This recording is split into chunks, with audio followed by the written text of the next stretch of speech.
Allahu Akbar, Allahu Akbar, Allahu Akbar, Allahu Akbar, Allahu Akbar, Allahu Akbar, walillahil hamd.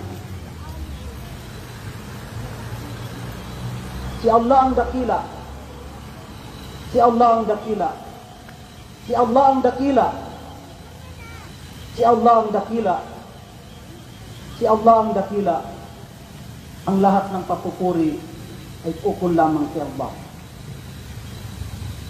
Alhamdulillahil azizil hamid. Wa ashhadu an la ilaha illallahul fa'alul lima yurid. Wa ashhadu anna Muhammadan abduhu wa rasuluhul mab'uth. Al-mab'uth rahmatan lil jami'il 'abid. Allahumma fasalli wa sallim عليه وعلى آله وأصحابه وجميع أهل التوحيد. أما بعد، فيا أيها المسلمون، فيا عباد الله، اتقوا الله ربكم بفعل الفرائض واجتناب ما حرم والتكميل بالسنن وحاسبوا أنفسكم قبل أن تحاسبوا. فقد قال الله سبحانه وتعالى آمرا يا أيها الذين آمنوا اتقوا الله ولتنظر نفس ما قدمت لغد واتقوا الله إن الله خبير بما تعملون. Ang lahat ng papuri ay para kay Allah lamang, ang dakila.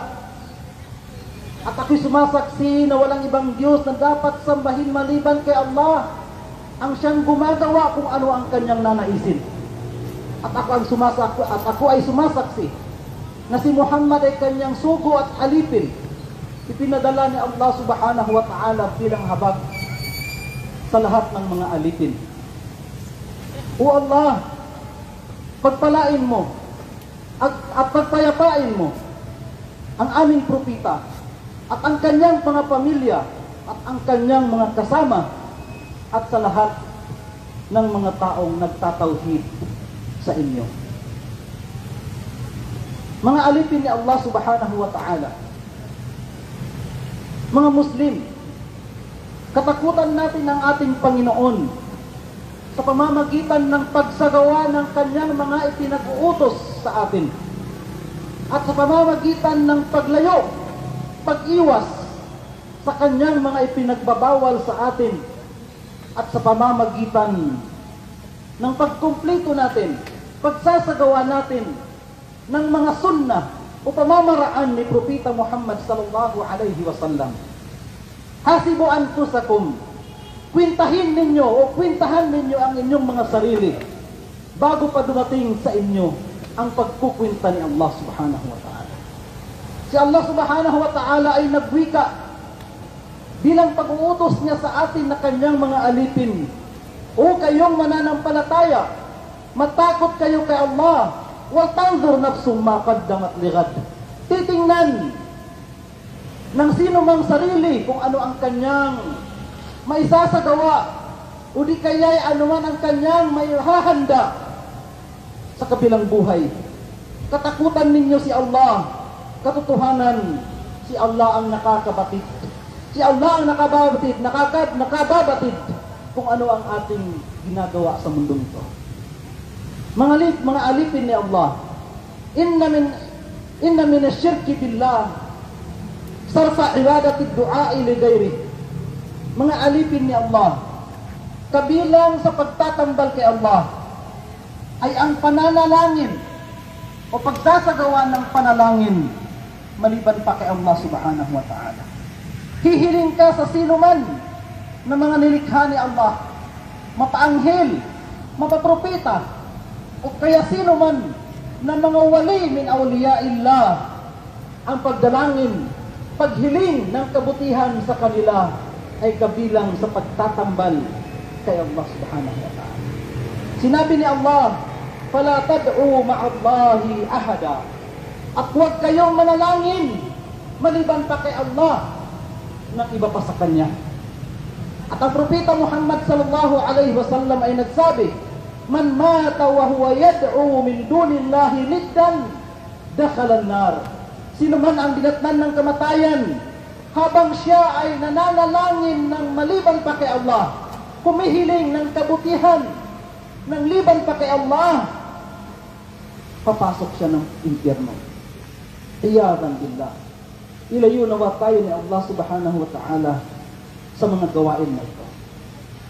Mga alipin ni Allah, huwag tayong manumpa maliban kay Allah subhanahu wa ta'ala lamang. Ang pagsumpa sa mga nilikha ni Allah ay kabilang din, mga kapatid, sa pagtatambal kay Allah.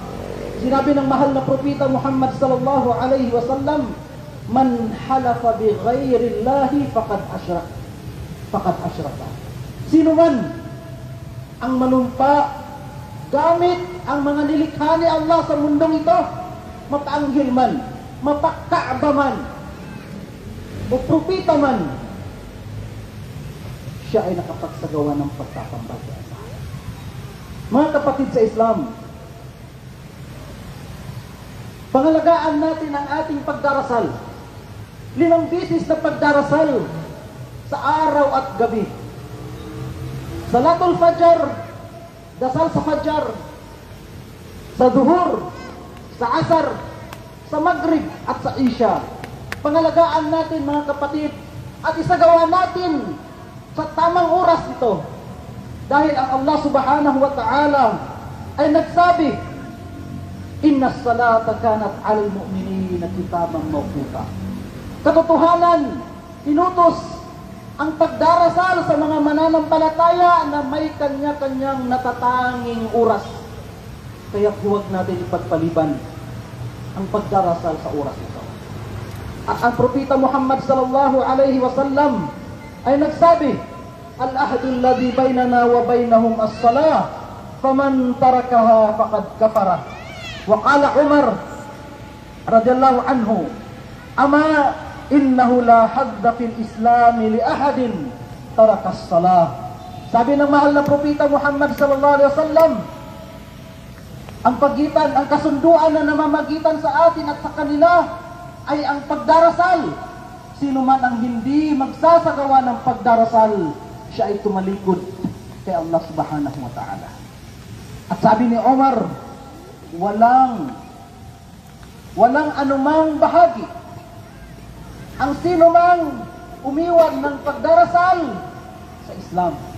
Kaya mga kapatid sa Islam, pangalagaan natin ang ating pagdarasal, dahil ang mahal na propeta Muhammad sallallahu alaihi wasallam sa kahuli-huling kanyang hininga, kanyang inutos ang pagdarasal, kahalintulad sa kanyang sinabi, as-salah, as-salah, wa ma malakat aymanukum. Ang pagdarasal, ang pagdarasal, ang pagdarasal, iutos ninyo ito sa sino mang nakatira, nananahanan sa inyong mga tahanan. Iutos natin, mga kapatid sa Islam, ang pagdarasal. Mga kapatid sa Islam, iwasan natin ang tinatawag na bid'ah, innovation, makabagong uri ng pagsamba na hindi inutos ng mahal na propeta. Sumakanya nawa ang pagpapala at kapayapaan. At hindi kailanman isinagawa ng Khulafaur Rashidun mula kay Abu Bakar, Umar, Usman, Ali, kapag hindi nila inaisagawa, hindi ipinarating sa atin ni Propeta Muhammad sallallahu alaihi wasallam. Wal-iyadu billah. Ilayo nawa tayo ni Allah subhanahu wa ta'ala sa bid'ah. Sinabi ni Propeta Muhammad sallallahu alaihi wasallam, iyyakum wa muhdathatil umur, fa inna kulla muhdathatin bid'ah wa kulla bid'atin dalalah. Iwasan ninyo ang anumang makabagong uri ng pagsamba sa relihiyon.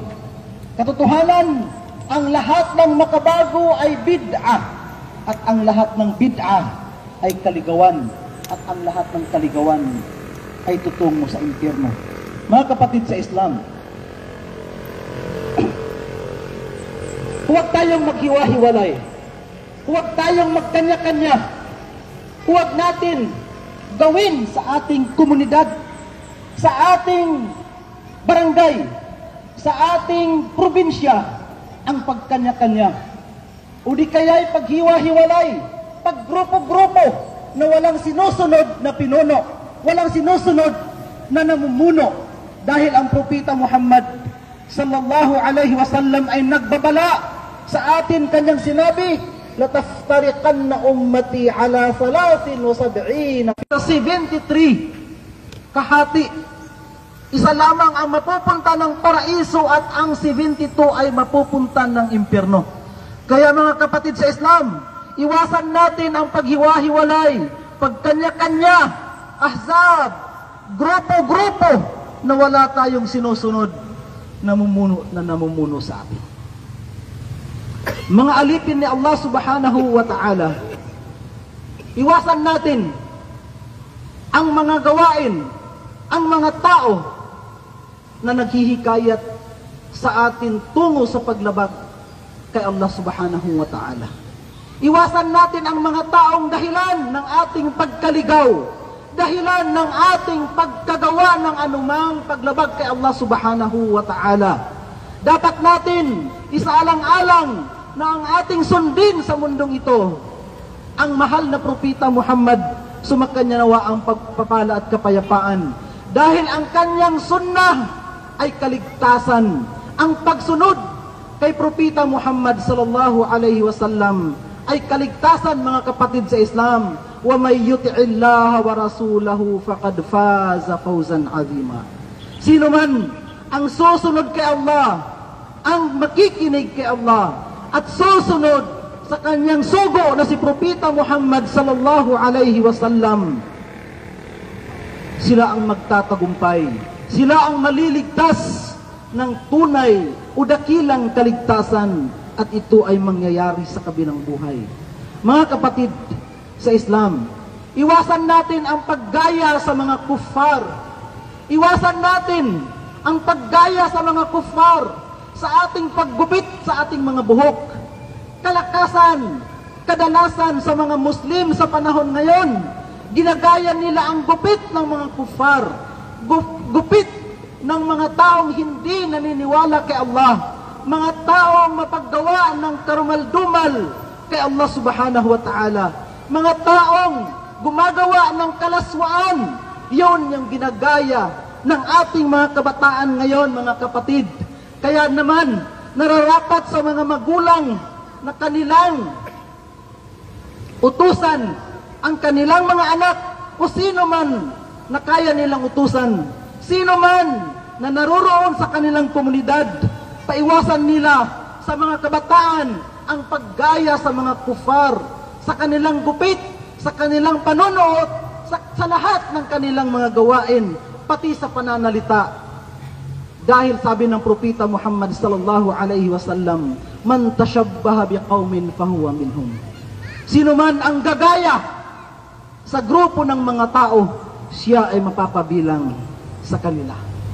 Kaya mga kapatid sa Islam, kung nais natin ng tagumpay, kung nais natin ng kaligtasan, huwag natin hayaan na lilipas tayo sa mundong ito na wala tayong nagawa sa ating mga kabataan. Mga alipin ni Allah subhanahu wa ta'ala,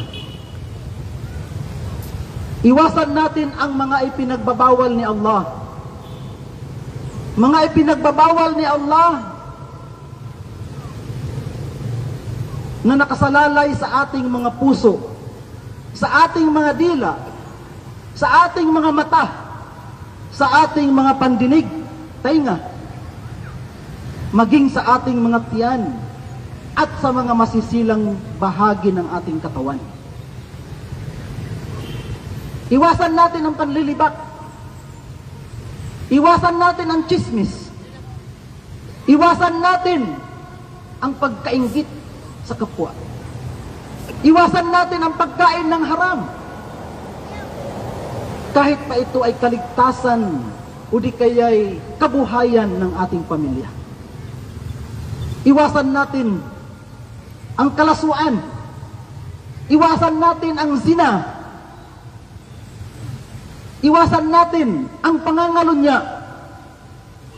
Iwasan natin ang pakikipagtransak, pakikipag-ugnayan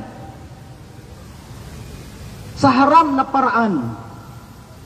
Iwasan natin, mga kapatid sa Islam, ang pagbigay ng riswa, o di kaya ay suhol. Sabi ng mahal na propeta Muhammad sallallahu alaihi wasallam, la'anallahu ar-rashi wal murtashi. Kinasusuklaman ni Allah subhanahu wa ta'ala ang nagbibigay ng suhol at ang tumatanggap ng suhol. Sabi ni Allah subhanahu wa ta'ala, ظهر الفساد في البر والبحر بما كسبت أيدي الناس ليذيقهم بعد الذي عملوا لعلهم يرجعون. Mga kapatid sa Islam, nalalaman ba natin kung bakit lantaran ang korupsyon sa mundong ito? Nalalaman ba natin kung bakit lantaran ang kapinsalaan, ang kasiraan sa mundong ito? Ito'y dahil, mga kapatid sa Islam, sa kagagawan ng ating mga kamay, ng ating mga dila at ng ating mga puso. Dahil sa atin. Sabi ni Allah, zahara al-fasad. Zahara al-fasad, lalantad ang kasiraan, kapinsalaan, korupsyon sa mundo dahil sa kagagawan ng mga tao. At dahil doon, liyudhiqahum ba'da alladhi amilu la'allahum yarji'un.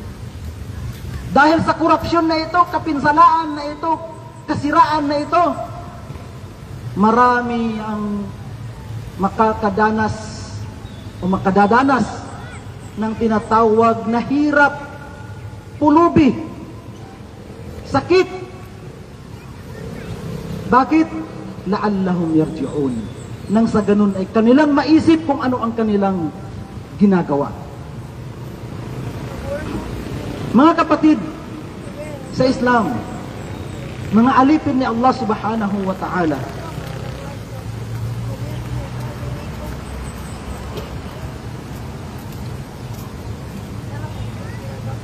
huwag tayong mangamba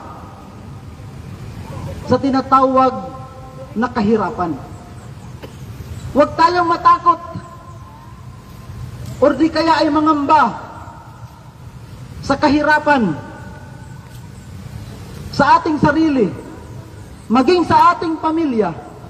Katotohanan na ang lahat ng isinilang sa mundong ito ay mayroong nakalaan sa Kanya na biyaya mula kay Allah subhanahu wa ta'ala. Kaya't ano ang ating pangangambahan, mga kapatid sa Islam? Ngunit, ang propeta Muhammad sallallahu alaihi wasallam, hindi siya nangangamba sa kanyang ummah na baka sila ay maghihirap. Ngunit, ang pinangangambahan ni propeta Muhammad sallallahu alaihi wasallam, kapag bubuksan na ni Allah subhanahu wa ta'ala sa kanyang ummah ang kasaganaan, ang kayamanan, bubuksan na ni Allah subhanahu wa ta'ala ang anumang naroroon sa ilalim ng lupa. Magiging mayaman na ang mga tao. Sabi ng mahal na propeta Muhammad sallallahu alaihi wasallam, "Fawallahi lal faqar o mal faqar akhsha alaikum. Walakin akhsha alaikum an tubsata alaikum ad-dunya kama busitat ala man kana qablakum.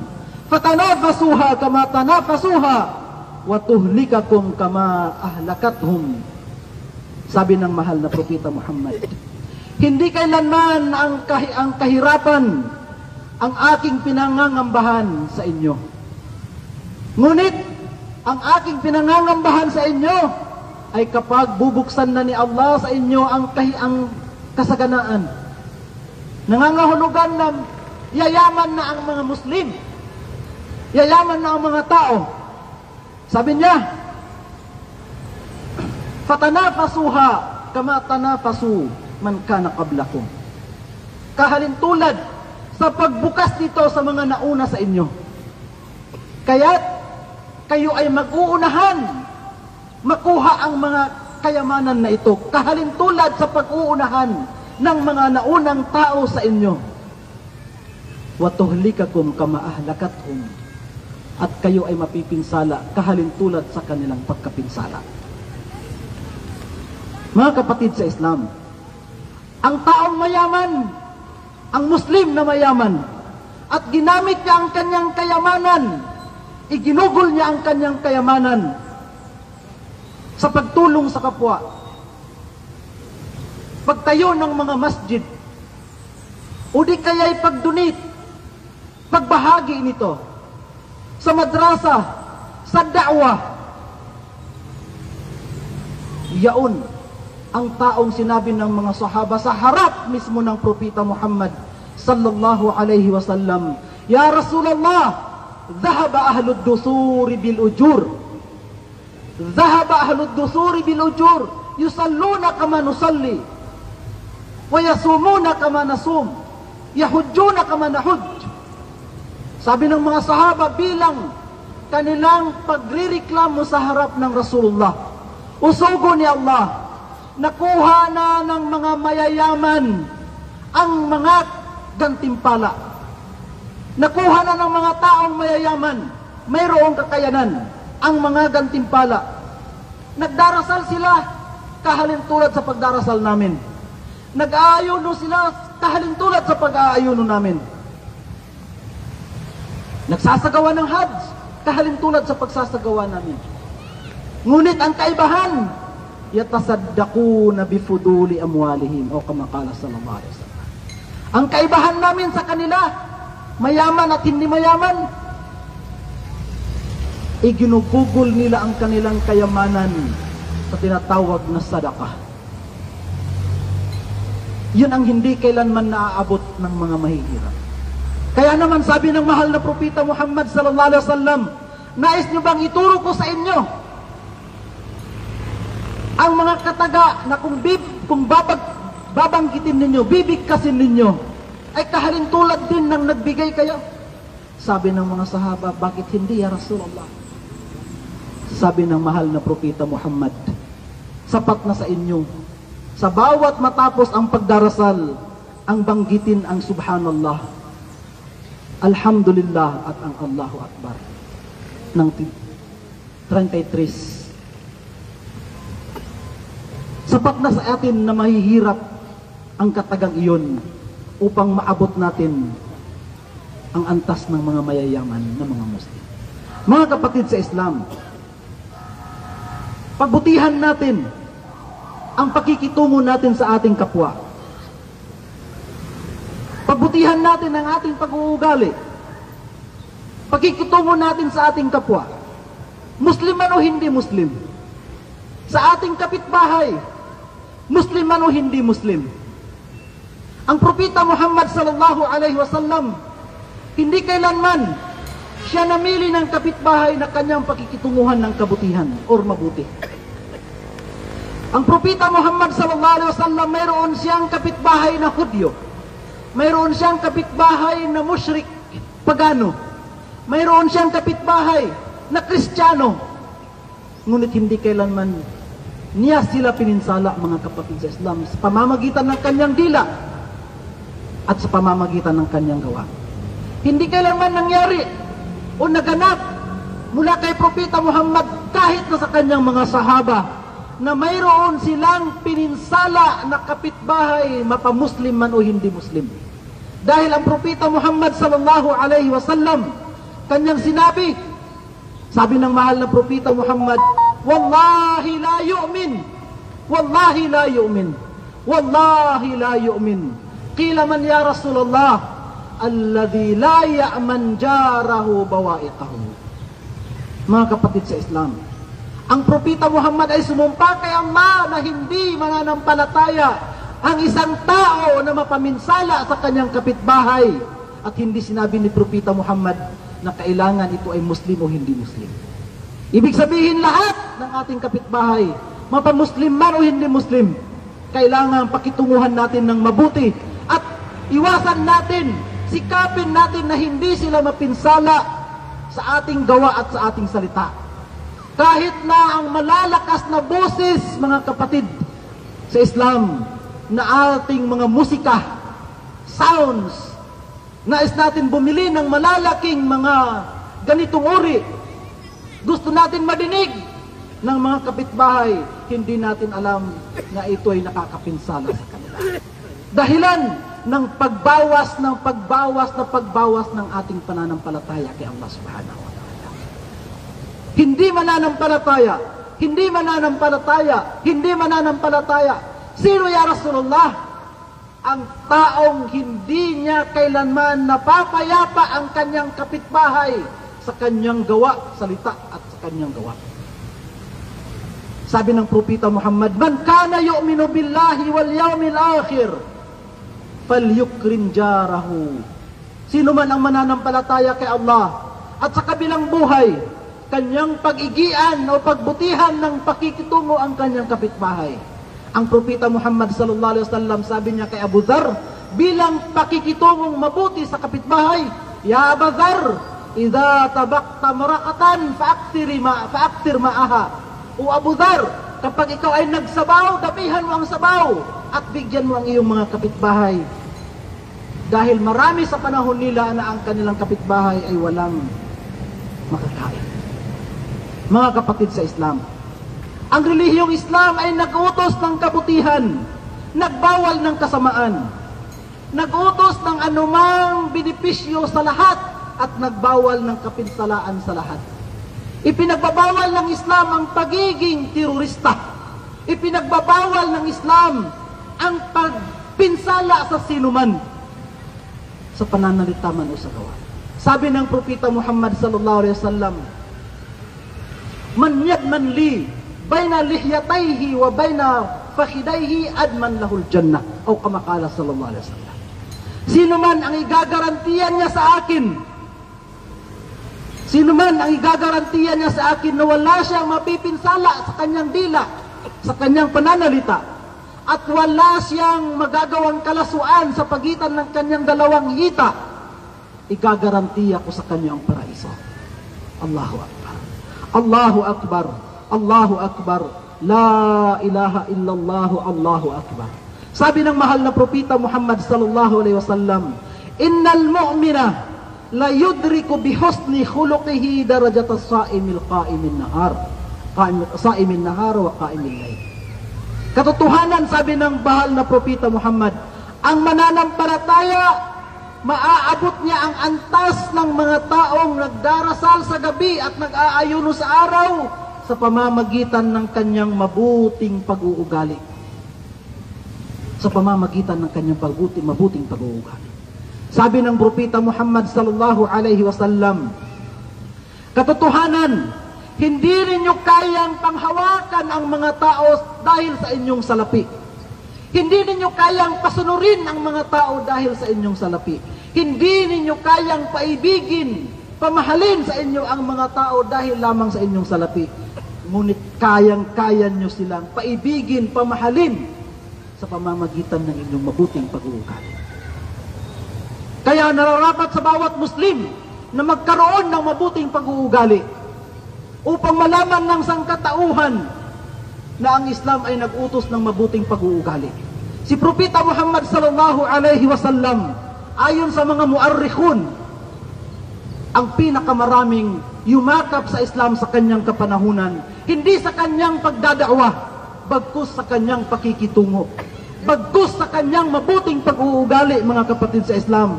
Kaya naman, nararapat lamang na pakitunguhan natin sila ng mabuti, mapamuslim man sila o hindi. Kung nakikilala ninyo, mga kapatid sa Islam, si Abdurrahman as-Sumayt, rahimahullah, isang mayamang Arabo, napakayaman, iginugol niya ang kanyang kayamanan sa da'wa sa Nigeria, sa Africa. Nagtayo siya ng napakaraming mga gusali sa Nigeria at sa Africa. Ngunit pagpasok niya sa Africa, mga kapatid, mayroon siyang nadaanan na nakabisiklita, na ito ay nadaanan na ng mga tao na nauna pa kay Abdurrahman as-Sumayt rahimahullah. Ang taong ito ay nasiraan ng bisiklita. Naglalakad, itinutulak niya ang kanyang bisiklita. Huminto si Abdurrahman as-Sumayt rahimahullah at kanyang tinulungan, isinakay ang kanyang bisiklita. Napatanong ang tao, ano ang relihiyon mo? Sabi niya, Islam. Sabi niya, asyhadu an la ilaha illallah wa asyhadu anna Muhammadan Rasulullah. Napakaraming dumaan sa akin. Napakaraming dumaan. may dumaan na leader ng aming pananampalataya, ngunit hindi ako isinakay. Pero dumaan ka at isinakay. Tingnan nyo mga kapatid sa Islam, ang mabuting pag-uugali. Maaring dahilan ng kanyang pagyakap o kaya'y maaring dahilan ng kanyang pagkalugod sa Islam. Dahilan na mabuksan ang kanyang puso tungo sa Islam. Dahil sa mabuting pag-uugali. Sabi pa ng mahal na propeta Muhammad sallallahu alaihi wasallam, akmalul mu'minina imana, ahasinuhum akhlaqa. Ang nakakakumplito sa mga mananampalataya sa kanilang pananampalataya, ang mabuti nilang pag-uugali. At ito ang pinakamabigat o kabilang sa pinakamabigat na ilalagay ni Allah subhanahu wa ta'ala sa timbangan natin sa kabilang buhay. Ma'ashira rijal, mga kapatid kong kalalakihan, istawsu binisaikum khaira, istawsu binisaikum min ummahatikum wa akhawatikum wa banatikum wa zawjatikum khaira, wa kunu ma'ahunna min ahli al-ishrati al-hasana, wa aliju ma la yuhmad bil hilmi wal anati was sabri wal rifq wal rahmati wal ataf, waksiruhu bijamili fi'al wal aqwal ma'aqlin rashidin la yastafaz wa hikmatin basir wa bu'din nadhir faqad sahha an nabiyya sallallahu alaihi wasallam amiran lakum istawsu bin nisa'i khaira, istawsu bin nisa'i khaira. Mga kapatid kong kalalakihan, pinapayuan ko kayo ng kabutihan sa inyong mga kababaihan, sa inyong mga magulang na kababaihan, sa inyong mga asawa, sa inyong mga anak na babae, sa inyong mga kapatid na kababaihan. Palagi silang payuan, palagi silang paalalahanan. Dapat natin alalahanin, dapat nating tandaan na ang kababaihan ay nilikha ni Allah subhanahu wa ta'ala mula sa tadyang ni Adam alayhi salam. At ang pinili ni Allah yung pinakabaluktot na tadyang. Kaya sabi ng mahal na propeta Muhammad, kung nais mo siyang ituwid, pipilitin mo siyang ituwid, siya ay mababali. Kaya istawsu bin nisa'i khaira. Palagiin, panatiliin ang pagpayo sa kababaihan ng kabutihan. Sabi ng ating mga ulama, ang ating mga kababaihan, papayuan mo ngayon, paalalahanan mo ngayon, maya-maya biglang liko. Maya-maya biglang liko. Kaya huwag hayaan na hindi natin sila mapapaalalahanan ng kabutihan. Sabi ng mahal na propeta Muhammad sallallahu alaihi wasallam, pinakamainam sa inyo ang pinakamainam sa kanyang asawa. Ang ibig sabihin, ang pakikitungo sa kanyang asawa, ang pakikitungo sa kanyang mga magulang, lalong-lalo na kung ito ay ating nanay. Mga kapatid sa Islam, palagiin natin ang pag-uugali natin na mabuti sa ating nanay, dahil sila ang dahilan kung bakit naririto tayo sa mundo.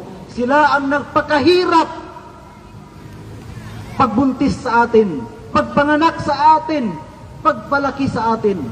Dumanas sila ng hirap sa hirap. At sabi pa ng iilan, kapag sila ay nanganganak, ang kanilang isang paa ay nasa hukay. Kaya walang dahilan para hindi natin pakitunguan ng mabuti ang ating magulang, lalong-lalo na ang ating nanay. Sabi pa ng propeta Muhammad sallallahu alaihi wasallam, ang paraiso ay nasa ilalim sa dalawang paanan ng ating mga magulang. Ragima anfin, summa ragima anfin. Qala man ya Rasulullah? Qala adlal alladhi adraka walidayhi wa lam yuhsin lahuma. O kama qala sallallahu alaihi wasallam. Kinasusuklaman. Sino ya Rasulullah? Ang taong kanyang dinatnan ng buhay ang kanyang dalawang magulang, o di kaya isa sa kanila, at hindi niya sila pinakitunguhan ng kabutihan. Mga kapatid sa Islam, Allahu Akbar, Allahu Akbar, La ilaha illallah, Allahu Akbar. Allahu Akbar, walillahil hamd. Wa aqulu qawli hadha wa astaghfirullaha li wa lakum wa lisairil muslimina wal muslimati min kulli dhanbin fastaghfiruhu innahu huwal ghafurur rahim.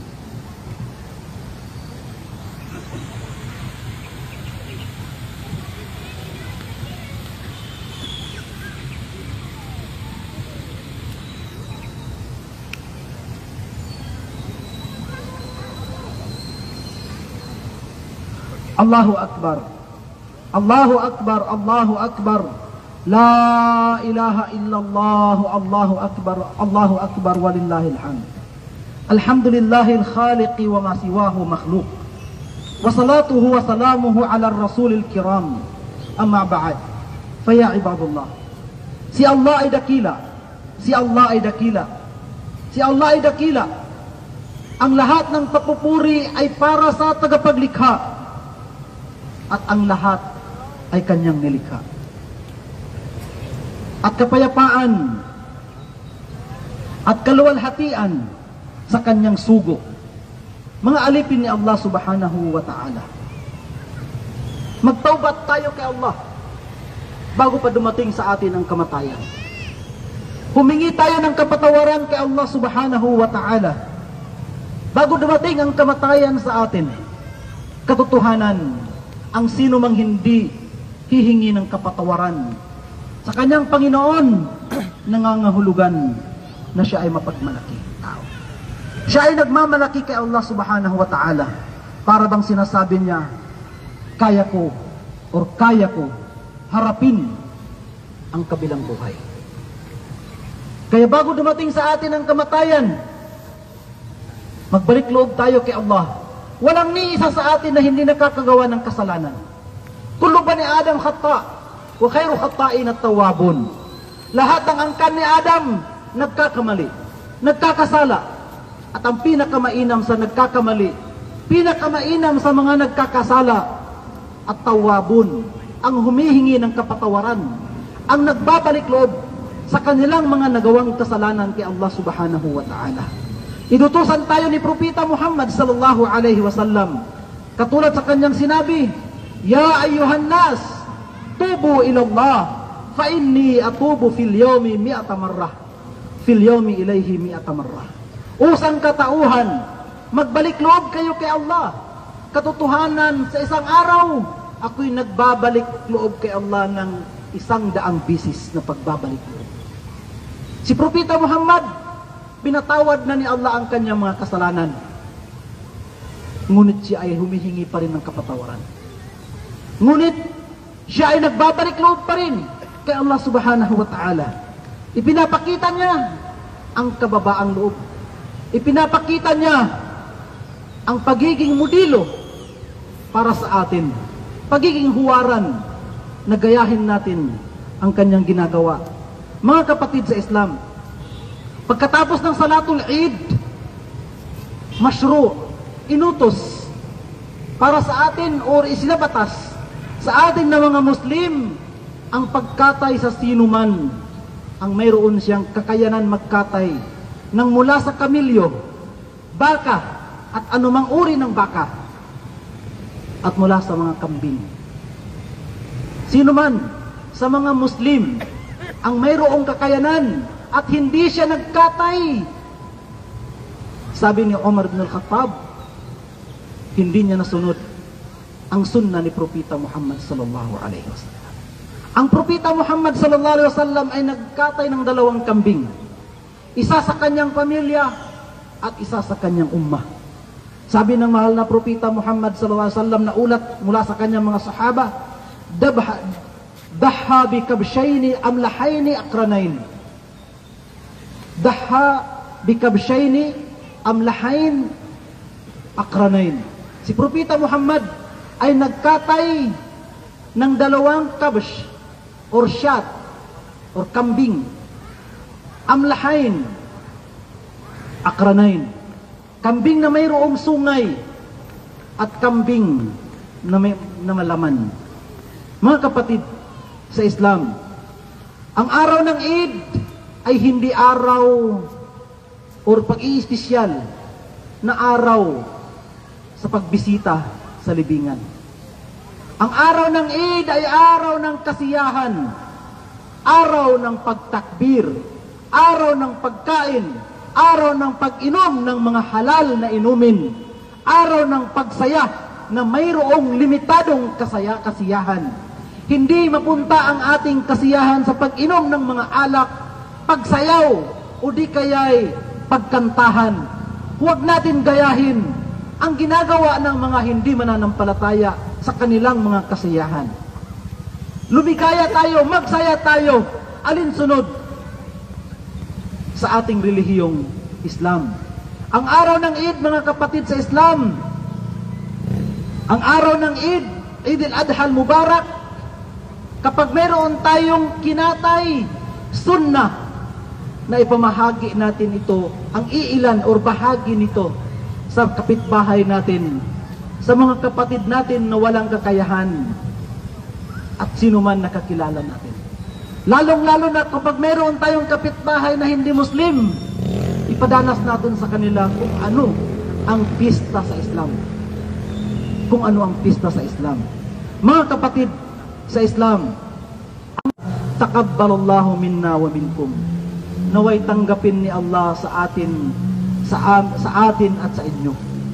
Naway tanggapin ni Allah sa atin at sa inyo. Tanggapin nawa ni Allah ang ating mga pagsamba, ang ating pagkatay, ang ating pagtakbir, pagtahmid, pagtahlil. Naway tanggapin ni Allah subhanahu wa ta'ala. Tanggapin nawa ni Allah ang ating pagsusumikap, makagawa ng pagsamba sa Kanya. Pagsusumikap, mamuno upang maituwid ang ating mga komunidad. Tanggapin nawa ni Allah at gantimpalaan nawa ni Allah subhanahu wa ta'ala ang mga tao na nagsasagawa ng pag-aanyaya tungo sa landas ni Allah subhanahu wa ta'ala. Gantimpalaan nawa ni Allah at tanggapin ang kanilang mga binigay na sadaqah at paramihin ni Allah subhanahu wa ta'ala ang kanilang mga kayamanan. Allahu Akbar, Allahu Akbar, La ilaha illallah, Allahu Akbar, Allahu Akbar walillahil hamd. Allahumma inna nas'aluka 'ishatan naqiyah wa maytatan sawiyah wa maraddan ghaira mukhzin wala fadihin. Allahumma ati nufusana taqwaha wa zakkiha anta khaira man zakkaha anta waliyuha wa maulaha. Allahumma inna na'udzu bika min ilmin la yanfa' wa qalbin la yakhsha' wa nafsin la tashba' wa da'watin la yustajabu laha. Allahumma hdina li ahsanil akhlaq la yahdiha illa ant, la yahdi li ahsaniha illa ant, wasrif anna sayyi'aha la yasrifu anha sayyi'aha illa ant. Allahumma waffiq ulata umuril muslimin, Allahumma waffiq ulata umuril muslimin, Allahumma waffiq wahfad ulata umuril muslimin.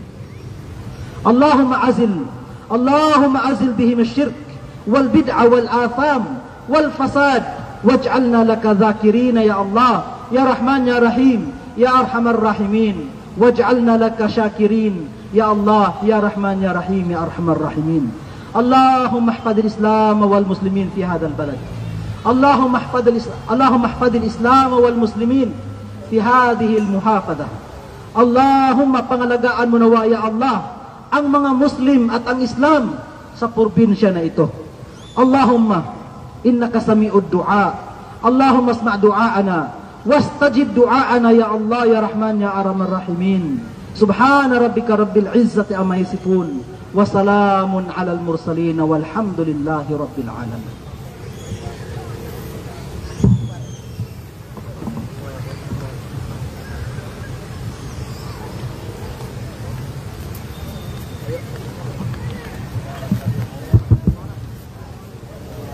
Assalamualaikum warahmatullahi taala wabarakatuh. So, alhamdulillah, nakahuman na ta sa ato ang